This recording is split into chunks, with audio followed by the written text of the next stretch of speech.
Even, I guess, just all the way through Revelation. And it was a good study.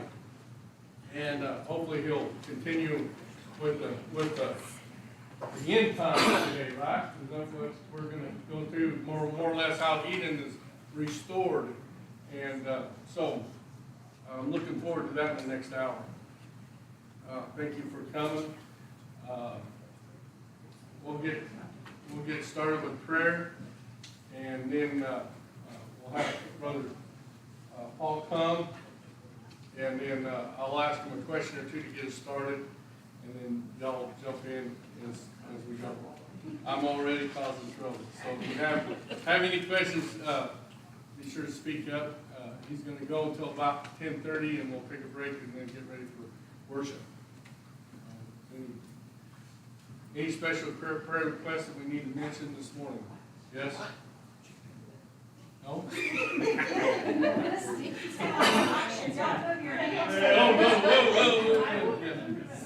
All right. Well, let's go ahead and go to the Lord in prayer, and then we'll get started. Lord, we thank you this morning. Lord, we can come to your house. Lord, you're a good God, and you're a loving God and Father that looks down to your people, and Lord, not just look from afar, but you've come, you've walked among us in Jesus Christ, and you've went to a cross, paid the penalty for sin. Lord, you went to a grave to remove sin from us, Lord, forever, from as far as the east is to the west. And Lord, you raised from the dead to prove who you were, that we could live also in newness of life. And so we give you praise and glory for our salvation this morning. We pray, we thank you for our fellowship that we have with you on a day-to-day basis. We thank you for your word, that we can look and know that we have a relationship with you, that we can reaffirm that on a daily basis as we move through this sinful world. And as we witness to others, they can examine our lives and examine our words, like was said yesterday, that we can be a testimony, a walking testimony for you. And so I thank you for that opportunity. I thank you for this morning, Lord. Bless the speaker this morning, bless Brother Paul, as he comes, and he comes to try to share knowledge and share his faith with churches all around, to strengthen them, Lord, to go forward and to help move the gospel along in the world that we live in, and give us a good perspective. And so I thank you for him this morning. As he comes, Lord, I ask you to bless him, bless the people that would be in the hearing of the teaching this morning, Lord. And then the hour to come, let us come watching our steps, Lord, as we come to worship you this morning, that we come in reverence and in humility, and Lord, that we watch our words, and that we praise you with our lips and our song and our hearts, Lord. Let our hearts be in tune with your heart this morning, as we are expecting to have a visitation with you. And we come knowing that you're in charge, and we're going to give that to you, Lord. And so bless this time in Jesus' name. Amen. Amen. Brother Paul, I have a couple of questions for you. Yesterday was long, and I had a lot of night I didn't sleep all night long. I was looking for some questions to ask you about yesterday. And so, if you would, kind of give us a little bit of you could probably give us a little background anyway of who you are and where you come from. Perfect.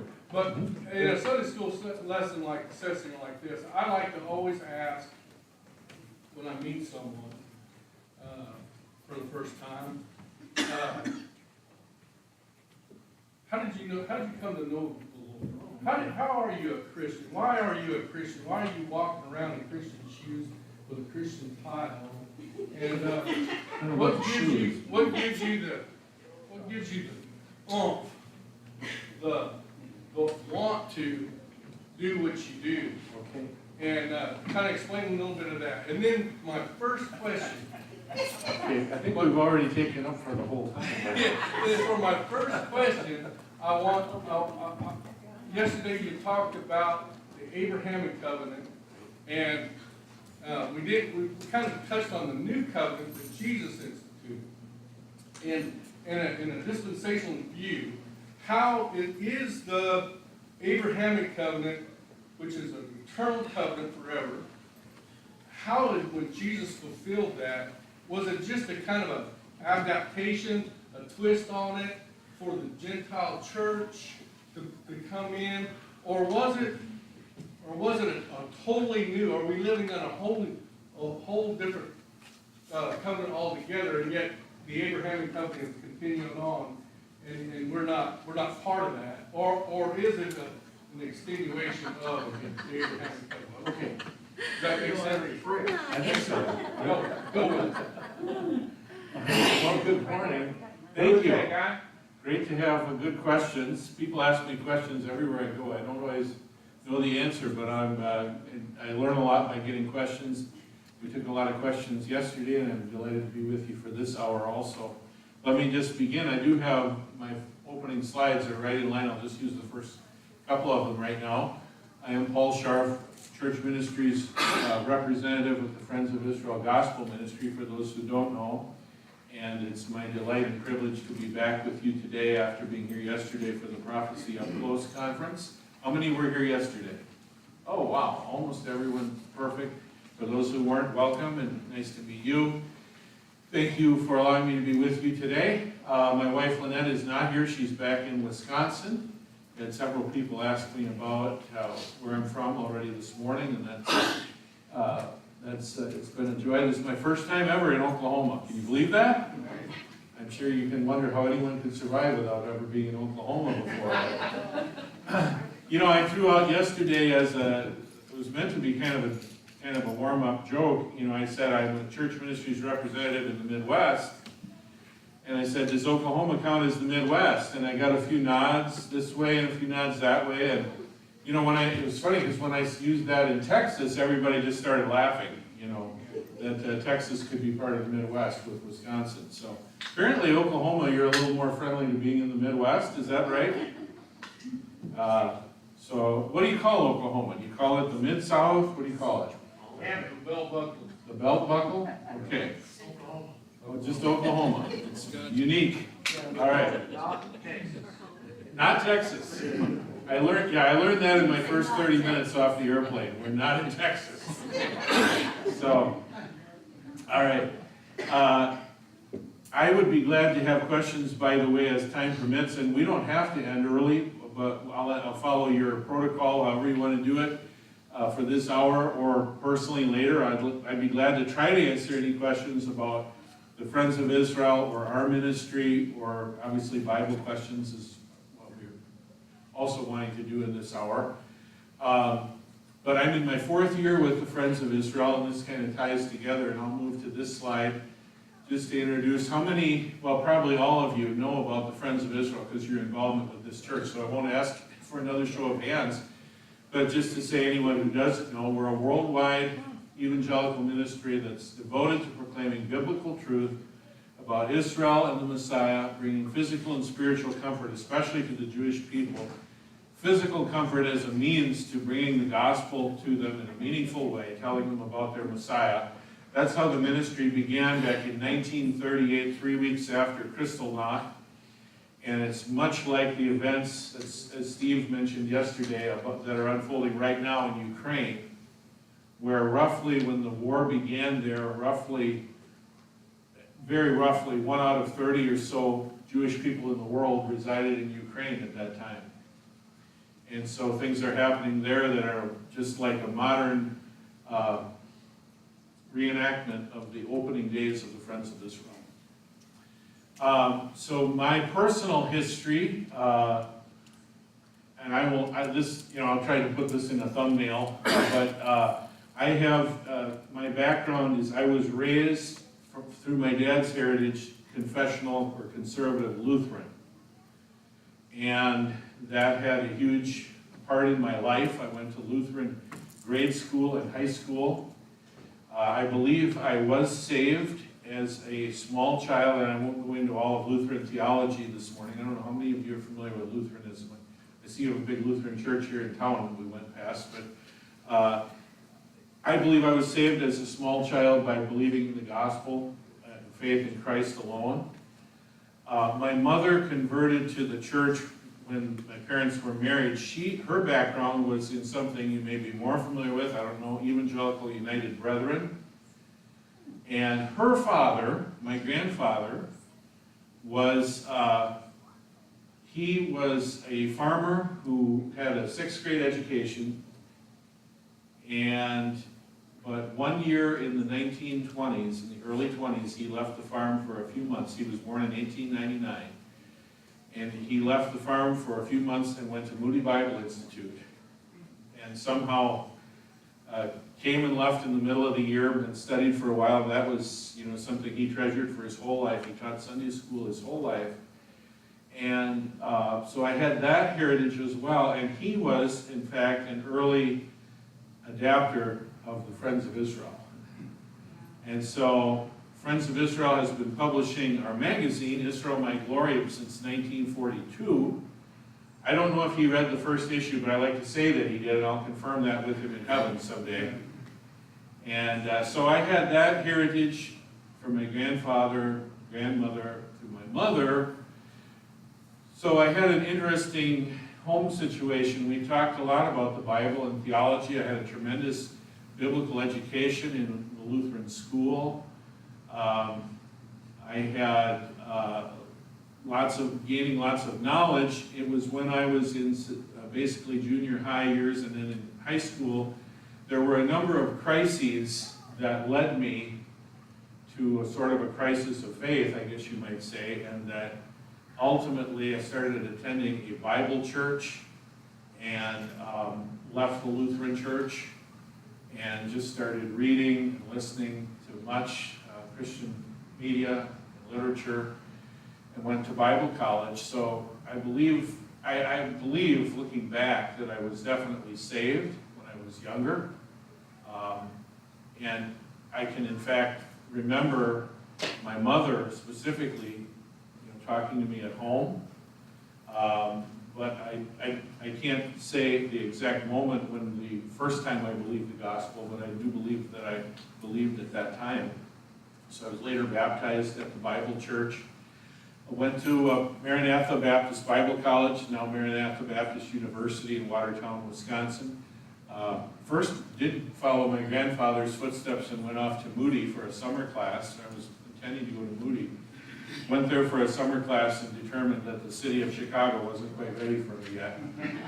And so went to Maranatha, was drawn there with the opportunities to, among other things, play football there. Had that opportunity for 4 years, played on a conference championship football team. Did lots of other things there. Met my wife there, she's from Indiana. And went off from there to a really small church that's now closed in Northwest Illinois. Was there for 2 years, and my wife at lunch one day, we were talking about what to do, said words in a weak moment that she actually not only regrets but denies. I'm being sarcastic, sort of joking, but she said, "You could go to seminary." So we left for Iowa and spent 6 years in Iowa and went through Faith Baptist Theological Seminary. And when I say she regrets, it was a very hard time, but it was a life transformative experience for me to go through seminary there at Faith, and changed us in many ways forever and gave me many, many opportunities. One of the greatest I mentioned yesterday, one of the reasons that drew me there to go to seminary to Faith was Dr. John Whitcomb was going to be teaching modules beginning that September of 1994. And I looked at that and thought, well, there's only one place.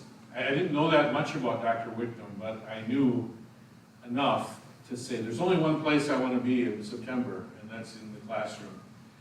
Ended up taking 10 classes with Dr. Whitcomb, ended up working with him beginning in 2003 to the present day, although he's now with the Lord, so I can't communicate with him directly. Someone said if you change your story and say you are still communicating with him, we're going to be worried. But anyway, he died right before COVID hit us 2 years ago, and so I still do some just very minor part-time work to assist his ministry and continue his legacy. My connection to the Friends of Israel could also be very elastic in how I tell it. I've told you about my grandfather. Back when I started attending the Bible church, I saw the magazine, Israel My Glory. I'm sure I wondered about that title the first time I saw it. Used textbooks by Dr. Reynolds Showers in Bible college and in seminary. He came to teach us in a Bible conference in seminary. And I remember, I don't remember the exact moment, but somewhere in there I had the thought for the very first time, I wonder if I'd like to work for Friends of Israel someday. I actually began the process of applying to be with the Friends of Israel back in 2013 and got a little ways into it. And of course, one thing that I never ever thought I would do in my lifetime would be to be in a ministry where it involved raising my own support. Didn't think I could, would, or should do that. How many feel the same way? And so I got a little bit into that process and just sort of called a halt to it from my end and told Bruce Scott, who's still with the Friends of Israel, as our program ministries director. He would be on Steve's level. I don't know if any of you have ever seen Bruce Scott. But anyway, I had my weak moment where I said to Bruce, you know, I'm going to back out for now, but I said something to the effect of sometime I will come back and finish the process. And I could tell you a backstory to why I'm sure that came out of my mouth, but I'll leave that for sake of time. But as I was saying those words, I thought, well, I wonder when that'll be, you know? Well, the time came for that in 2017. My wife had had a brain surgery, and I had an interim pastorate end that I knew was going to end. I had another job end that I didn't know was going to end, that I thought was going to be my full-time permanent job. And we were sort of at a crossroads and thinking, what do we do next? And the answer didn't take very long, but for it to be, you know, there was nothing audible, don't misunderstand me, but it was very clear, like something hitting the back of my head, like now is the time to return to the Friends of Israel.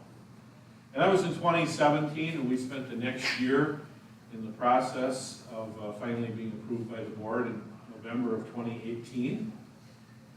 And it's been a tremendous challenge, but a huge blessing. The Friends of Israel has been very, very gracious, generous, and helpful to us. It's been, we were willing to sign, we were knowingly, willingly, you know, ready and did sign on the dotted line for much less than we realized that Friends of Israel would actually do for us. And it's been just a huge blessing to be with the ministry. It's a great privilege and honor to represent this historic ministry. Even yesterday, maybe it's one of you, I can't remember, I'm sorry, but somebody shook my hand and said, you know, you've read the magazine, you've followed the Friends of Israel for many, many years. Of course, I can't take credit for all of that, but it's a huge honor to receive that kind of affirmation. In churches, much like this, week after week, I'm in churches either once or perhaps even twice a week, trying to do all I can to fulfill the ministry of church ministries representative.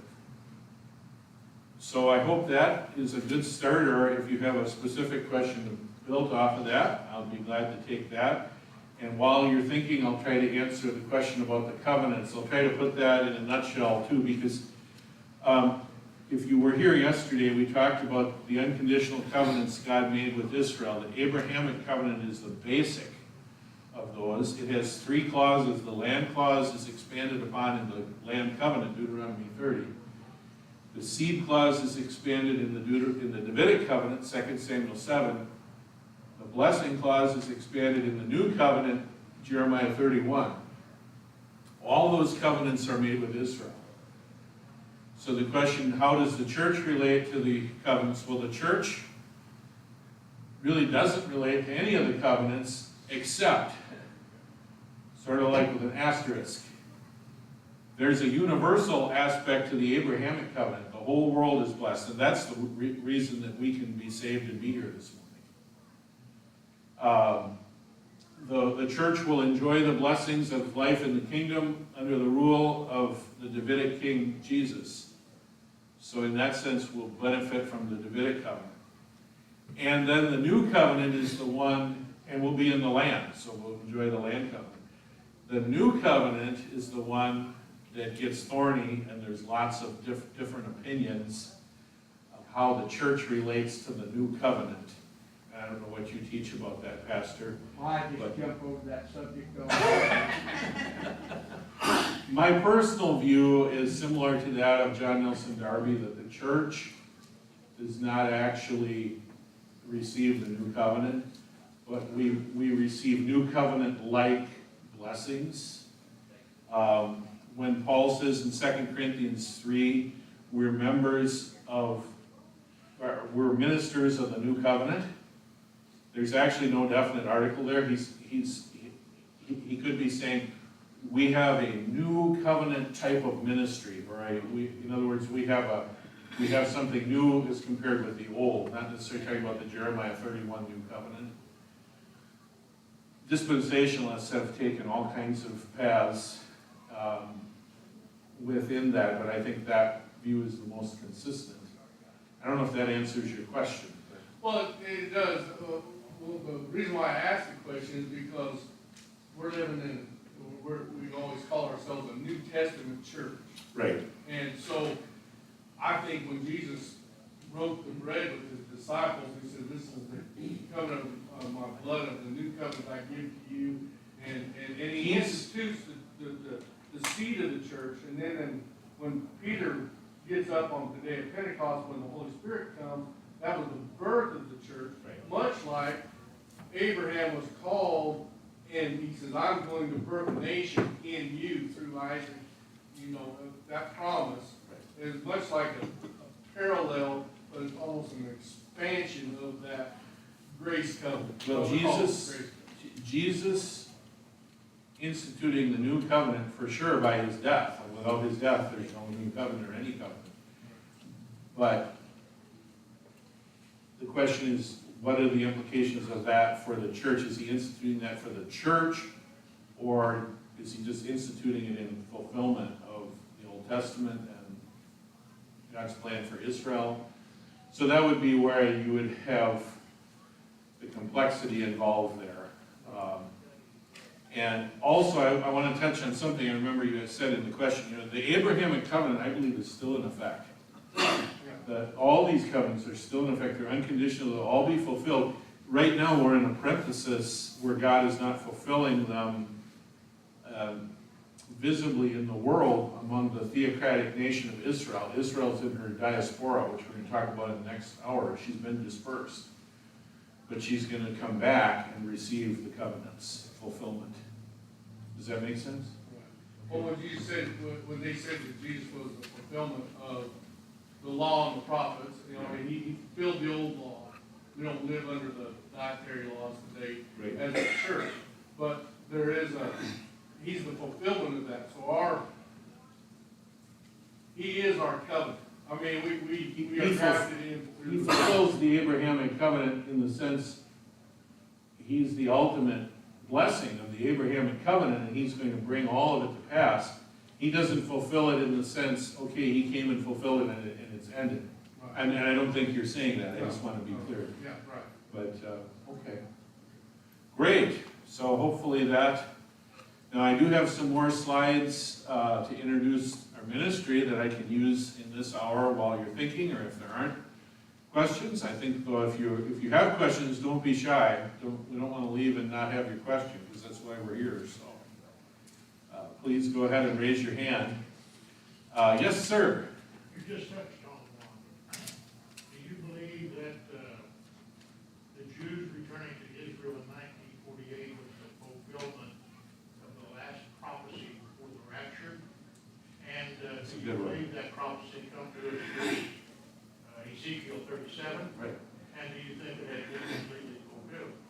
It's not been completely fulfilled. That's what our whole message is on in the next hour. The importance of Israel today. And it will complement things we talked about yesterday, but you don't have to have been here yesterday for it hopefully to make sense. But we're going to talk about the return of Israel.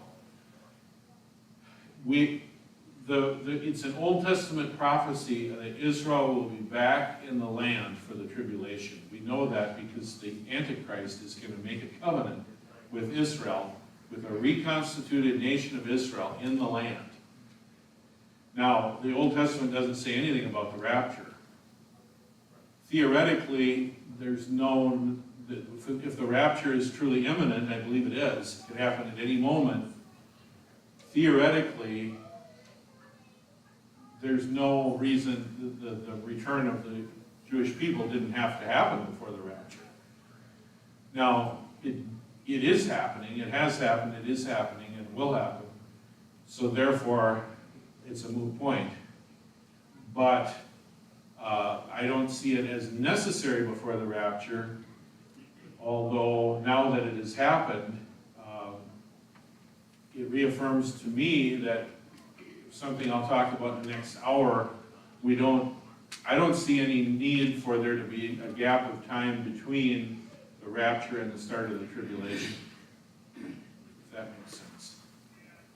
So I do believe it is a fulfillment.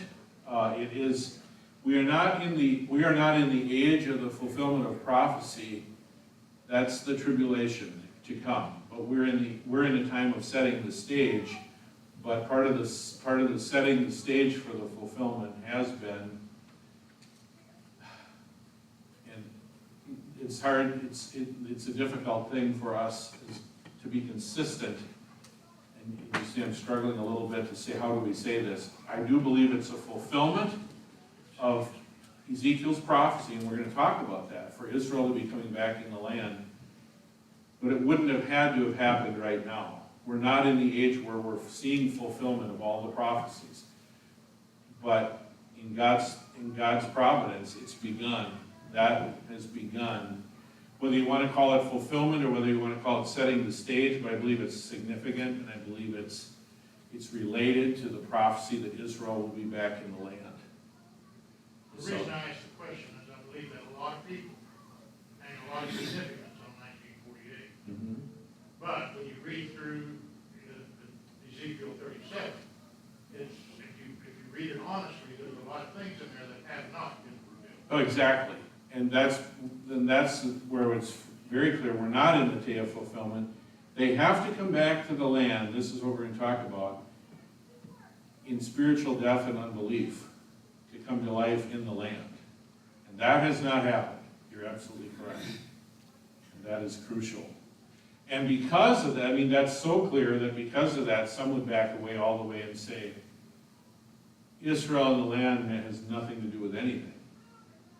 And I do not believe that. I believe it's biblically, prophetically significant that Israel is back in the land.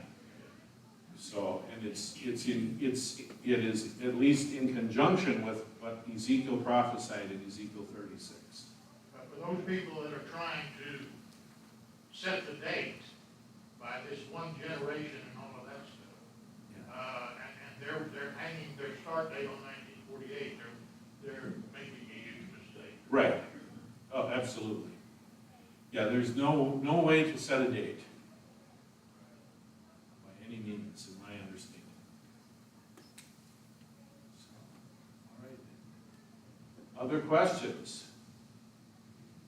Otherwise, What about the Friends of Israel? How does their mission is to work with Jewish people around the world, and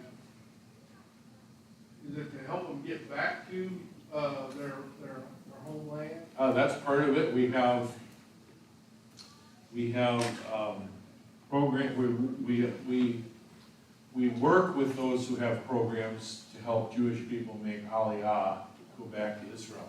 I mean, that's a huge part of what's happening right now in Ukraine, as the Jewish people have been leaving Ukraine. How many have been following this? Leaving Ukraine, going to Poland. I guess Poland now can't take anymore. They've had all the people come in they can handle. Some of them are now going to Germany, but a lot of them are using this opportunity, or God is drawing them, however you want to say it. They're going back to Israel. And they're coming to Israel by the thousands. And so we actually had people there. I mentioned yesterday the radio program from a week ago Friday that's on my webpage. You can hear it there as well. Talking about, we had Dan Price and Mike Stallard visited Poland and Ukraine. We have workers there helping in all of that. And then we also have people in Israel all the time, and there was also a group that was in Israel observing. And so they work with Friends of Israel being around as long as it has many different, they've established a huge network of contacts, of groups they work with in various projects.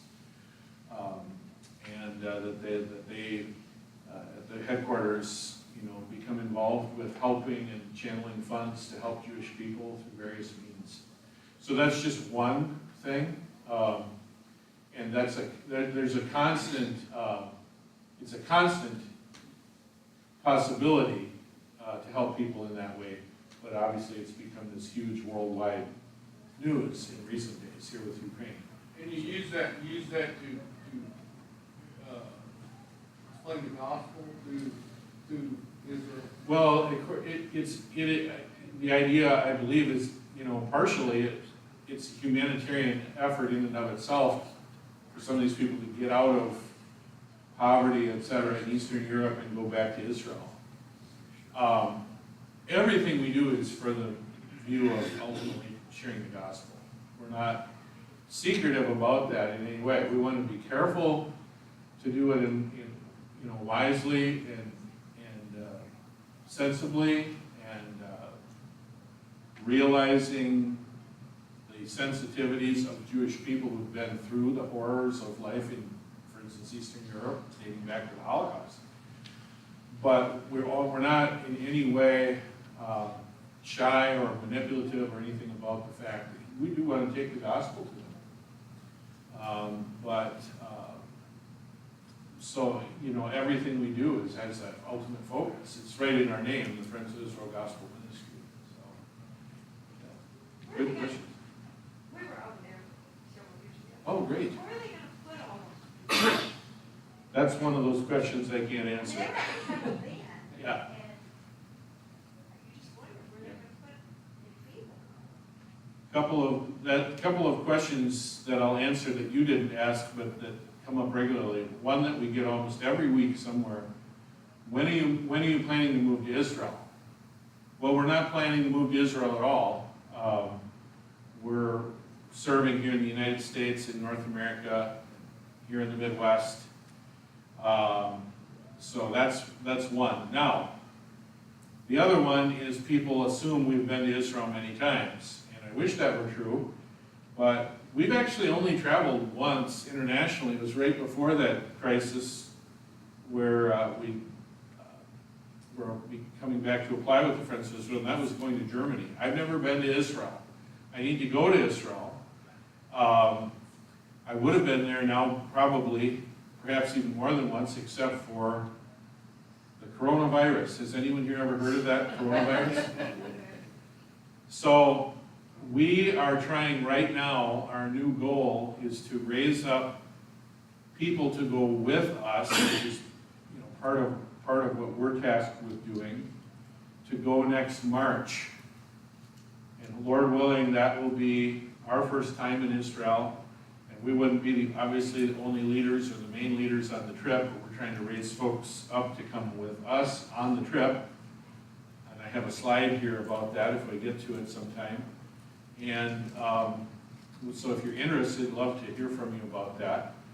I have a contact sheet on the back table, again, for a free subscription to Israel My Glory, and to sign up for our, in fact, why don't I just quickly advance the slides while we're thinking here. And feel free to be ready to raise your hand again, but I'll just zip through some of these. Here is an article I've written. You've got red, white, and blue everywhere here, so you might like this one. An article I wrote last year for Memorial Day, which was coming right up again, can you believe it? On the Friends of Israel blog. It was my appointment to write a blog for that season. So I called it When Heroes Abounded, and I talked about the greatest generation that we're losing, our World War II veterans, and compared them to the spiritual heroes who came together at the same time to found the Friends of Israel. And so you can read that. It's up on a couple other pages as well, including my own webpage, When Heroes Abounded. Now here is the Friends of Israel website where you can find lots more about our ministry and about our history. Here's our magazine. Again, is from My Gloria, the current issue on the back table. You can sign up for a free subscription. By the way, all the books are put away, Pastor, at Steve's direction, because it's an internal thing. The book sales kind of cut off yesterday. So if you want to buy books, I'm actually not able to sell you any books today, but we have the discount coupons on the back table, 10% off and free shipping. And you can order any book, any resource online. And again, sign up for the Friends of Israel mailing list, and you can sign up for the Friends of Israel emails and our emails. If you just check the box and put the email, we'd love to stay involved and connected with you. I think I got your radio station right here, and the one that has honored us with telling about the conference yesterday, where you can hear the Friends of Israel radio program. You can also go online and read the most recent Friends of Israel annual report from last year. It's now available. Here's the tours I was already talking about. So next March, if you're interested in that, sign up on the sign-up sheet and just write the word Israel next to your name. And you can go and look for much more information here as well. Here's a brand new opportunity for really anyone, especially younger people perhaps. If you're interested in learning more about working with Jewish people, we have an encounter trip coming up, going through New York and New Jersey. And you can find much more information about that online as well. Friends of Israel Encounter. It's sort of a new emphasis we have. Here's the recent article I wrote that I talked about yesterday. I just wrote it the other day, and it's online. I try to write a weekly column, and it's called When Genesis Comes Again, and it relates to our theme yesterday. Here's my weekly email that we'd love for you to get. And again, I have all my cards on the back table as well. There's my personal webpage for my outreach within the Friends of Israel, where I post material on a regular basis and also carry the Friends of Israel's radio program and other resources that the ministry provides. And you can email me there and contact me and sign up for the email newsletter, etc. And there's the back of my prayer card, which I hope, if nothing else, and above all things, that you'll pray for us. Okay, so take our prayer card. And then we're back to our topic for the next hour. So we got through those. And, all right, we still have time. So more questions? I see several hands. So I don't know who was first. Go ahead again. You mentioned Ukraine and what's going on there. Yes. And obviously the involvement of Russia in that war. Right. What kind of ramifications and implications do you believe that has as far as the battle of Gog and Magog? I think very significant. I think it's very much hard to imagine that it's not involved with setting the stage. Now again, I'm not setting a date, but setting the stage for the Gog-Magog battle. There's a lot of interesting things that we don't even hear in our news media, even some of our best news media, about Ukraine and about everything there, and certainly not from a biblical perspective. And I mentioned yesterday Dr. Andy Woods. He's not with the Friends of Israel, although we carry some of his books in our resources. He's a friend of mine. I actually edited a book he wrote called Middle East Meltdown that's about the Gog-Magog battle. And if you want to look him up online, he's preaching a series of messages through that material of that book right now. If you want to watch him, I would highly recommend that as a resource. I'm not aware of anyone within Friends of Israel that has done anything of that extensive nature of breaking all that down.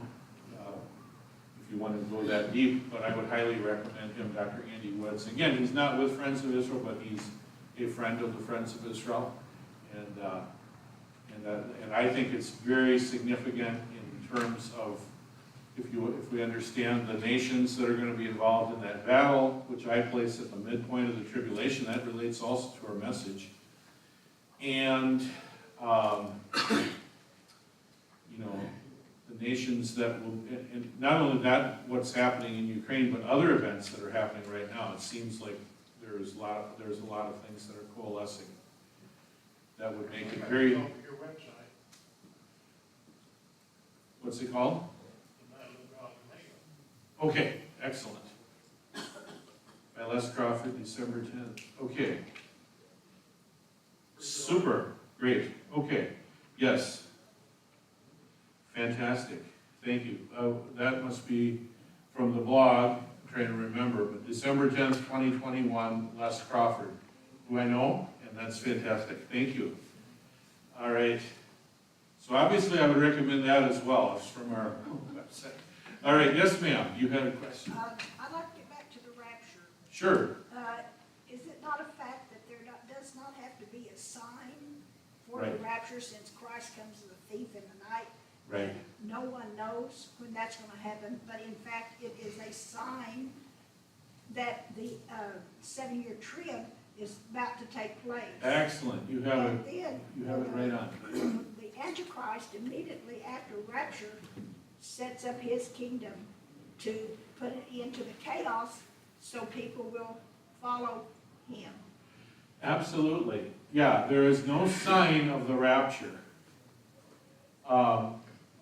Even the verse that we love from the book of Titus says we're looking for the blessed hope. You know, it's very unfortunate that the word is translated looking, because the word is waiting. There's nothing to look for. It's literally the word to wait. We're waiting for the blessed hope. And there's, I believe, very technical differences of the words used between the rapture and the second coming like that. We're not watching, we're not looking, we're waiting for Christ's rapture. And there's no signs of the rapture, but you're exactly right, there are signs of the second coming and of the tribulation. And they, as has often been said, cast their shadows, you know, back into this time. They're such huge events that in light of the glory of Christ's second coming, we see the shadows falling here. And the other great illustration, which is credited to Dr. John Walvard, is, you know, it's a little early right now, but it won't be too many months, and we could say late summer, you start seeing signs of what? Christmas is coming, right? And it's now late August, where we are anyway. The big box stores, you know, you're starting to see Christmas is coming. And, you know, then so you go through September, October, you take a break for Halloween. But actually, even where we are, I think it's October 15th is pretty much Christmas. You know, Santa's coming, Toyland is open, all this kind of stuff. And then you take a break for Halloween, of course, because that's really important in our culture. But then after Halloween, as soon as Halloween's over, that kind of ends immediately with, you know, October 31st. And then we're back, and then we're in full scale, full Christmas mode, okay? Except we take a little break for what? Thanksgiving. Football, yeah, football, turkey, and oh yeah, let's give thanks. So what should be this major emphasis, if anything, we're going to be a major emphasis for months, maybe it ought to be Thanksgiving, right? But instead it's this tiny little break, and there's almost no signs of it, except maybe on the way home on Wednesday, after work, you see a few turkey signs, and you know, you start to smell the cooking of the turkey and so forth. But there's almost no signs of Thanksgiving.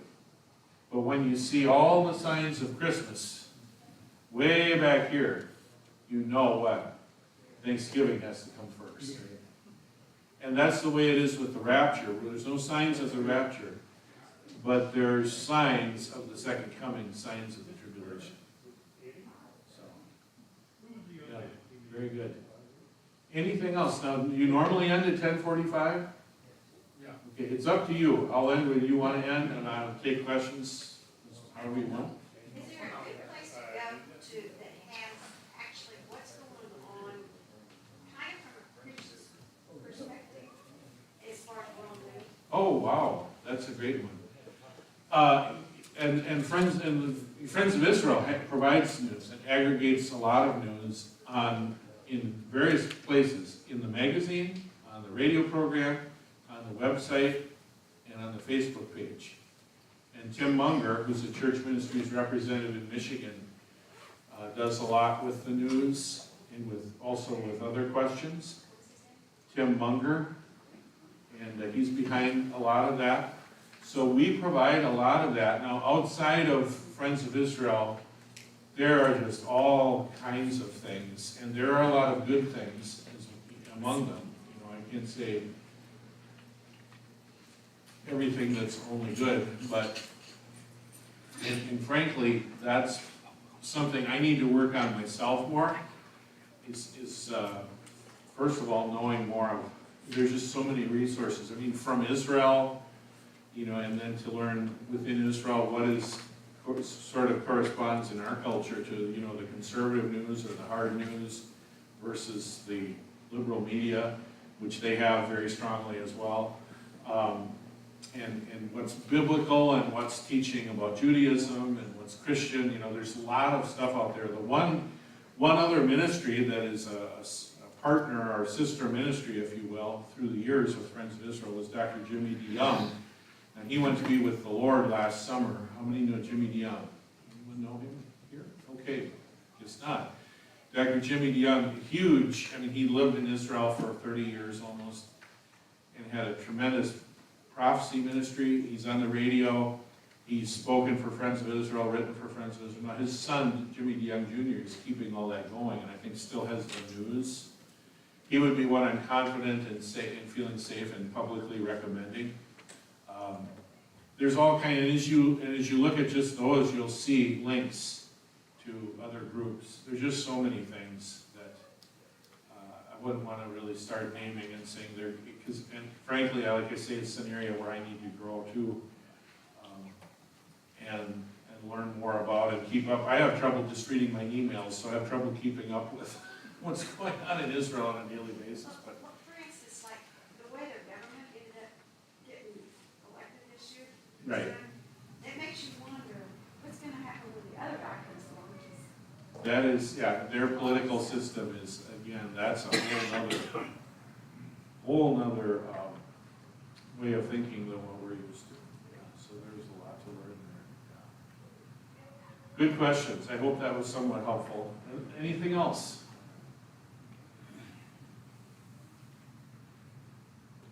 Let me say, on the prophecies, I've heard something on the radio today about there's more earthquakes going on now than there ever had been at one time. That's supposed to be a sign of looking forward to the rapture. Okay, earthquakes, and we could broaden that probably things like Jesus talked about in Matthew 24, the Olivet Discourse.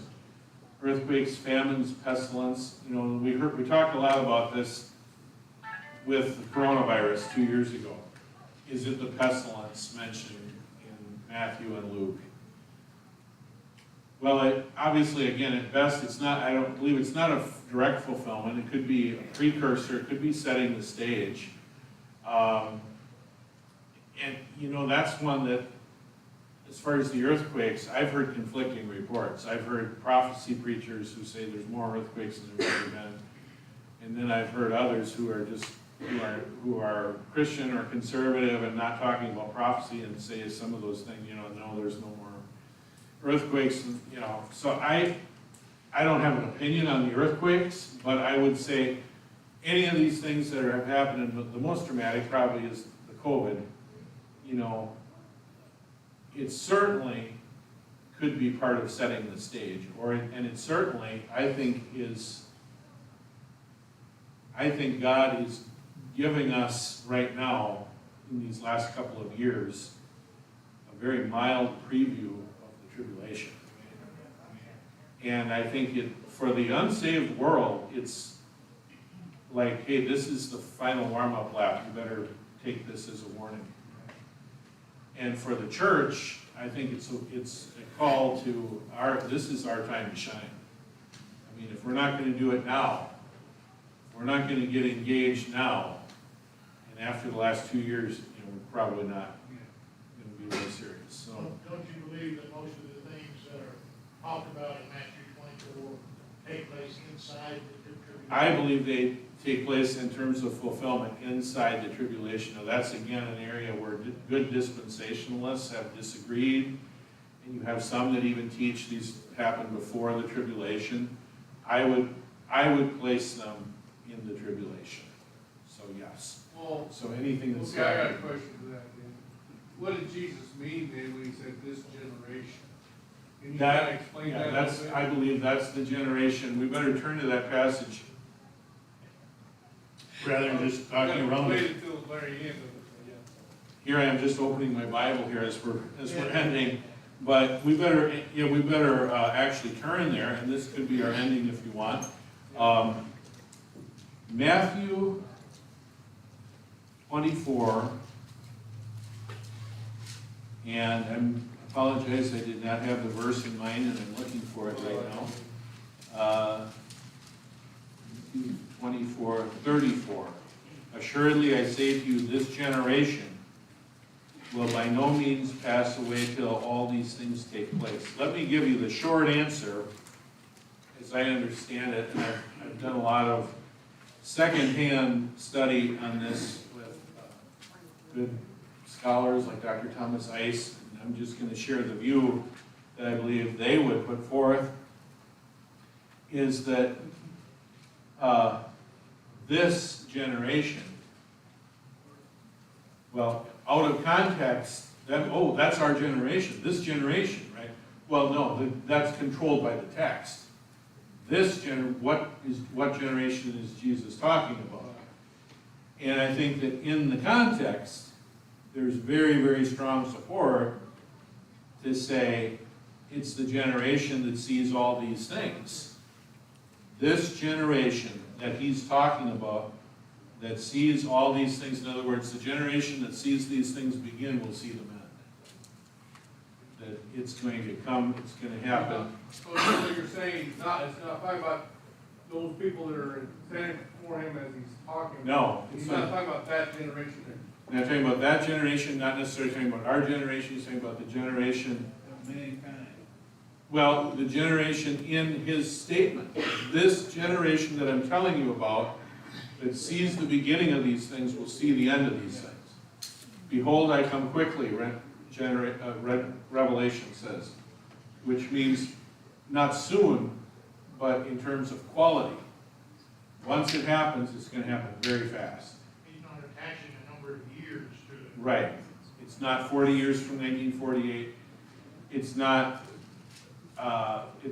the nation of Israel, some have said. I don't believe I think it's controlled by the text very nicely and makes sense that way. And I think that, and I'd have to go back and review some of this to give you chapter and verse, but that construct is used in other places. So we're not just making this fit here because this is convenient. Right. But it's this generation is governed in the context by what's being talked about. You understand that a lot of people do try to attach a number of years to Right. that verse in order to try and set a date from 1948 or 1967 Certainly, right. or whatever. Right, yes, I don't agree with that either. Because he goes through a whole, like, earthquakes and famines and pestilences and all those things that he's talked about before that. It goes, this generation will not pass before all these things are fulfilled. Right. And then the Son of Man will come back. Right. Yeah, well, I mean, you could look at that and look at it up to 70 AD, like some of your, Linus or whatever they are, like Holy Block, would say that a lot of Matthew 24 is already taken place. We're just waiting for the final